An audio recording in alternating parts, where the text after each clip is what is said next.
En este video hablaremos de las diferentes fases por las cuales atraviesa una sustancia pura.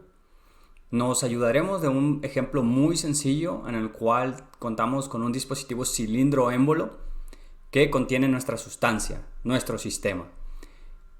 La ventaja que tiene de tratar con un dispositivo cilindro-émbolo es que la presión permanece constante independientemente de si el sistema presenta un cambio de fase. Entonces, pasemos a la presentación. Vamos a comenzar diciendo que nosotros tenemos un dispositivo cilindro-émbolo como el que aparece en la figura. Vamos a decir que tenemos cierta cantidad de agua que está en estado líquido a 20 grados centígrados y una atmósfera de presión. En estas condiciones, entonces, nosotros tenemos lo que denominamos un líquido comprimido. ¿Qué es un líquido comprimido? Es un líquido el cual está muy lejos de evaporarse. Entonces le vamos a llamar líquido comprimido o líquido subenfriado. Cualquiera de las dos está bien. Nosotros sabemos que a 20 grados centígrados y una atmósfera de presión, el agua se encuentra en estado líquido y está muy lejos de evaporarse. A una atmósfera de presión, el agua se evapora aproximadamente a 100 grados centígrados. Entonces estamos muy lejos de eso. Entonces, bajo estas condiciones, nuestra agua se encuentra como líquido comprimido o como líquido subenfriado. ¿Qué es lo que vamos a hacer ahora? Nosotros vamos a comenzar entonces a aplicar calor a este dispositivo cilindro-émbolo. Antes de hacer esto, quiero dejar en claro por qué es que se toma un dispositivo cilindro-émbolo como ejemplo para ver todos estos cambios de fase en una sustancia pura. Y es principalmente porque cuando yo tengo un dispositivo cilindro-émbolo, la presión dentro del sistema, esa agua líquida, es constante. Si ustedes lo piensan, entonces nosotros tenemos que la presión que está sintiendo nuestra agua líquida aquí viene únicamente de la presión atmosférica que está sintiendo por la parte de arriba más el peso del émbolo que tiene encima.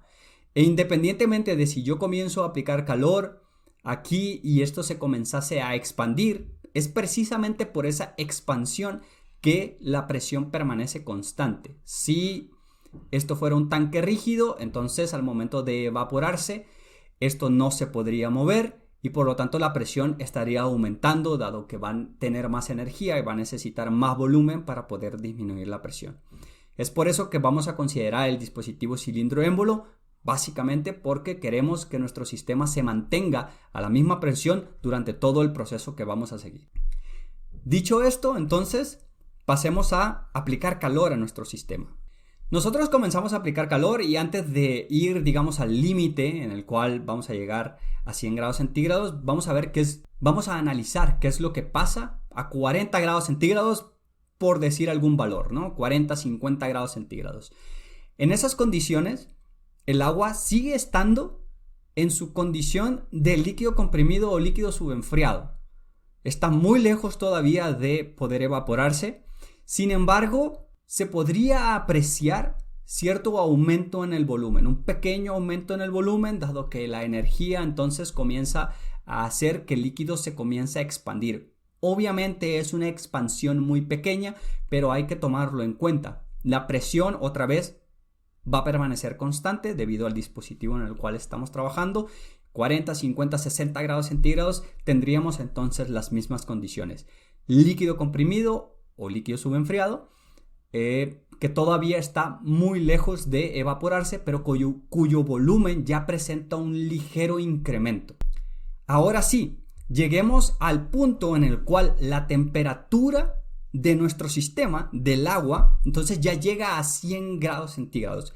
Sin embargo, aun cuando estamos a 100 grados centígrados, vamos a detener el proceso, por así decirlo, en ese punto en el cual yo tengo 100 grados centígrados y mi agua todavía no comienza a evaporarse. Entonces, en ese punto en el cual nosotros tenemos que todavía el agua, toda el agua que nosotros tenemos ahí está en fase líquida, pero que ya alcanzó los 100 grados centígrados, en ese punto en particular hay que tomar en cuenta lo siguiente. Primero, si yo no retiro la fuente de calor, entonces mi agua líquida se va a comenzar a evaporar. En ese punto en el cual ya tiene 100 grados centígrados, está una atmósfera de presión, es su temperatura de ebullición. Entonces, si yo no retiro la fuente de calor, mi líquido comienza a evaporarse.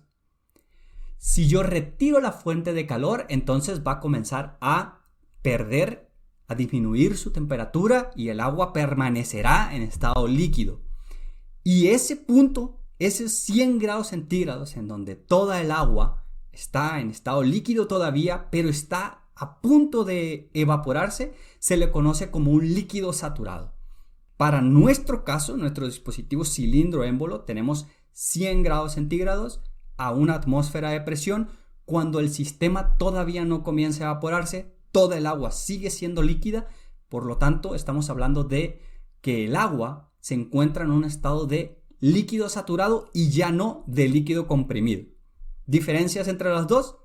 Básicamente, el líquido comprimido está todavía a una temperatura lejana de evaporación.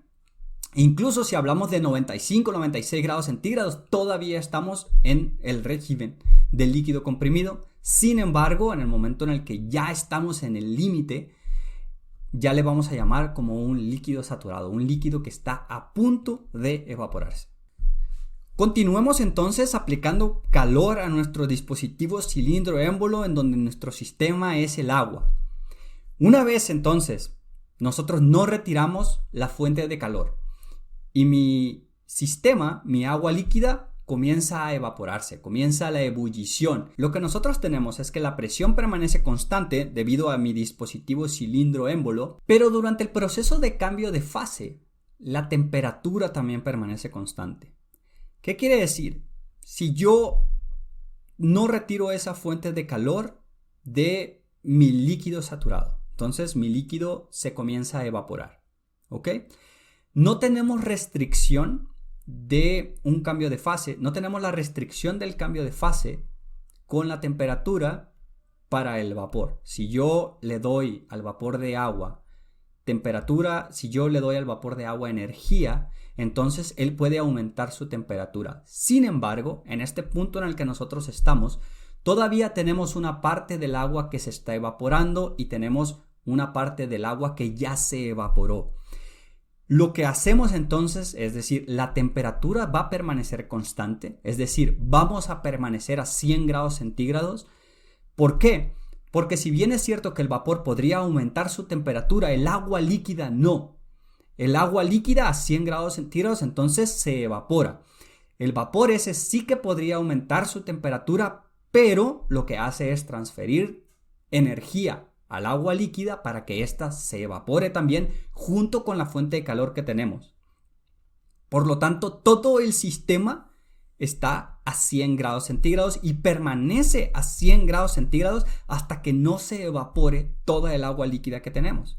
Entonces, cuando nosotros estamos en este estado en el cual tenemos una mezcla entre líquido saturado, líquido que está a punto de evaporarse, y lo que se conoce como vapor saturado, que es, digamos, de manera análoga al líquido saturado, es vapor que está a punto de condensarse.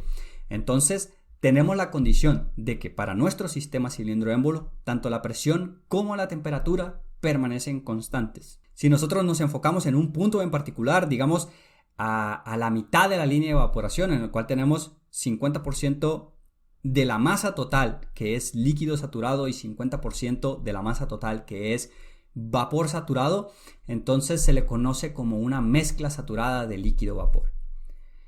Aquí entonces, para cada uno de los tres estados que tenemos, hemos determinado que podemos tener las siguientes fases. Podemos tener un líquido comprimido, que es un líquido que todavía está lejos de evaporarse, un líquido saturado, que es un líquido que está a punto de evaporarse, y una mezcla saturada de líquido-vapor, que como su nombre lo indica, entonces dentro de mi sistema hay una mezcla de dos fases, una fase líquida que está a punto de evaporarse y una fase de vapor que está a punto de condensarse. Nuestro siguiente estado en el cual nos vamos a detener es en el punto exacto en el cual la última gota de líquido se ha evaporado. En ese momento ya toda la masa que nosotros tenemos, toda la masa de agua que nosotros teníamos al principio, ya ha pasado del estado líquido al estado gaseoso.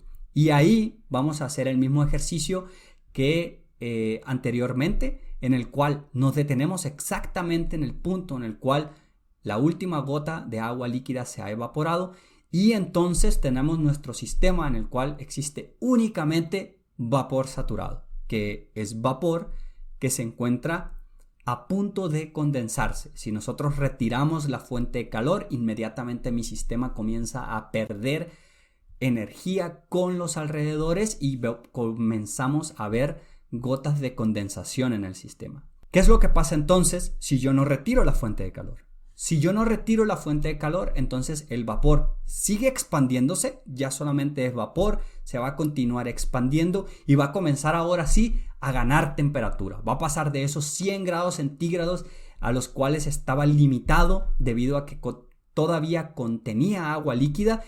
Ya no contiene agua líquida, ya no tiene la restricción de cambio de fase y por lo tanto el vapor comienza a aumentar su volumen y comienza a aumentar su temperatura.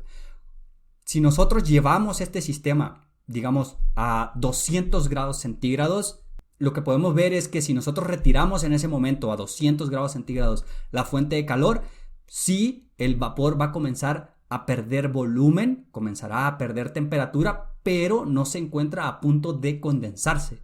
Cuando esto sucede, entonces, estamos ante un vapor sobrecalentado. Recapitulando, las fases entonces que hemos visto en este video para, en este caso agua, pero ya dijimos, es extrapolable a cualquier sustancia pura con la cual trabajemos, siempre y cuando esta sustancia pura continúe siéndolo cuando tenemos una mezcla líquido-vapor, por ejemplo. Entonces, las diferentes fases son, primero, líquido comprimido o líquido subenfriado, que es la fase líquida que todavía está muy lejos de la evaporación. El punto exacto en el cual tenemos las condiciones para que nuestra sustancia en estado líquido comience a evaporarse, en ese punto exacto, entonces se le conoce como líquido saturado. En el momento en el que yo tengo una mezcla entre la fase líquida y la fase gaseosa, se conoce precisamente como una mezcla saturada de líquido-vapor, dado que tanto la fase líquida como la fase de vapor están en el punto en el cual pueden cambiar de fase. El líquido puede pasar a vapor y el vapor puede pasar al líquido. Una vez que tengo únicamente vapor, pero está en el límite en el cual de que si yo retiro la fuente de calor, entonces comienza a condensarse, ese es un vapor saturado. Si nosotros continuamos dándole energía al sistema, si nosotros continuamos dándole energía calorífica a nuestro vapor, entonces este comienza a aumentar su volumen, comienza a aumentar su temperatura y para cualquier valor lejos del punto de saturación, entonces lo vamos a llamar como un vapor sobrecalentado. Estas son las fases entonces que comprenden las sustancias puras. Y en el siguiente video lo que vamos a ver es precisamente tratar de hacer de manera gráfica en un diagrama PV cómo es que podemos observar cada uno de estos cambios de fases cuando tenemos una sustancia pura y ver cómo es que nosotros podemos obtener las otras propiedades relacionadas a los estados a partir de conocer dos propiedades intensivas e independientes. Nos vemos en el siguiente video.